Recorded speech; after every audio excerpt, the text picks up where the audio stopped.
Well, final preparations are underway ahead of next week's Republican National Convention. The RNC Platform Committee casting its final vote tonight about delegate procedures to make sure that everything is ironed out before the main event at the Quicken Loans Arena in Cleveland.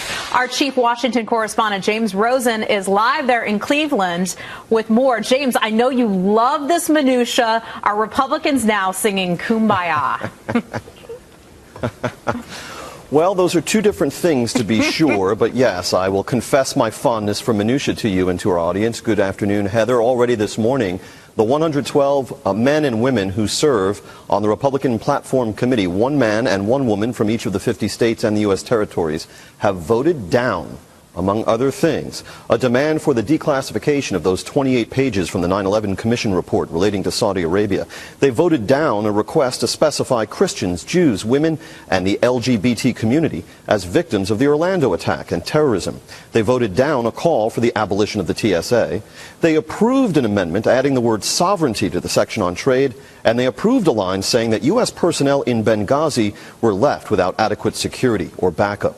Now, last night's proceedings saw an intense, often emotional debate about various issues relating to gay rights. The Platform Committee ultimately adopted a line stating as follows, and I quote, "Children raised in a traditional two-parent household tend to be physically and emotionally healthier, less likely to use drugs and alcohol, engage in crime, or become pregnant outside of marriage." Annie Dickerson from New York protested all of that. Later, the governor of Oklahoma, a co-chair of this committee, told reporters that the entire debate was itself evidence of the GOP's big tent. I mean, this is so provocative, and I completely disagree with this language, and I will not support it. And I would hope that some fellow members would not want to continue to do harm and would want to have a party of addition and not subtraction, and stop repelling gays, for God's sakes. But I think for those who stand for limited government, liberty, fairness, freedom, strong national defense, being able to have opportunity, those are the things that the Republican Party stands for, and those are things I think that she likes and she agrees with.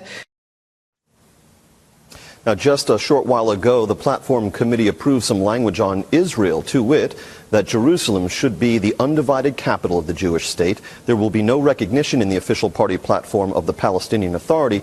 And lastly, the official party platform for the Republicans identifies the BDS movement, boycott, divest, and sanction movement. This is a movement that sees Israel as an apartheid state like South Africa used to be. This document equates the BDS movement with anti-Semitism.